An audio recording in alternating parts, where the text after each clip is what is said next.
আপনাদেরকে এখন দেখাবো কিভাবে বাইকে 100 টাকা তেল দিয়ে শেরপুর থেকে যমুনাতে যাওয়া যায়। আপনারা আমার ভিডিওর সাথে থাকেন, দেখতে পাবেন।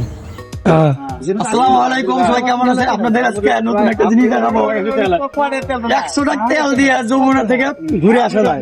এই দেখেন, এটা হলো টাঙ্কি, ঠিক আছে? এই টাঙ্কির মধ্যে মনে করেন তেল আটে না।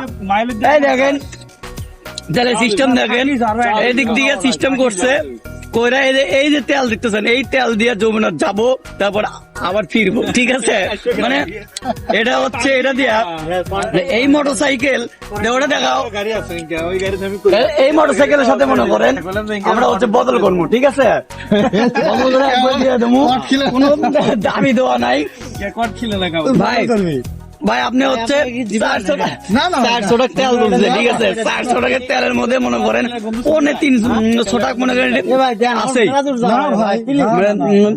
আমার ভাড়া কয়েকদিনের জন্য 300 টাকা, তারপরে হচ্ছে আরো 150 টাকা এটি আছে নাকি, ঠিক আছে? দেখেন কি সিস্টেমের একটা মোটরসাইকেল পুরো একটু দেখাও ভাই। এই মোটরসাইকেল কয় বছরে ভাড়া দেবো? আপনি প্রতিদিনের অটো নিয়ে যান, ভাড়া দেবো। ভাড়া দেবো, ঠিক আছে? ভাড়া দেন।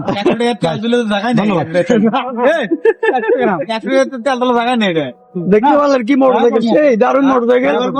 এবার ওটা বাদ দিয়ে হ্যাঁ দেখো, নতুন সিস্টেমের হচ্ছে অ্যানালগ নাকি ডিজিটাল? এটা ডিজিটাল না অ্যানালগ? হ্যাঁ ভাই, ডিজিটাল অ্যানালগ মিটার, অ্যানালগ তেলের টাঙ্কি, অ্যানালগ সব। মানুষও আবার অ্যানালগ, ঠিক আছে? আমার ইয়েও দেখে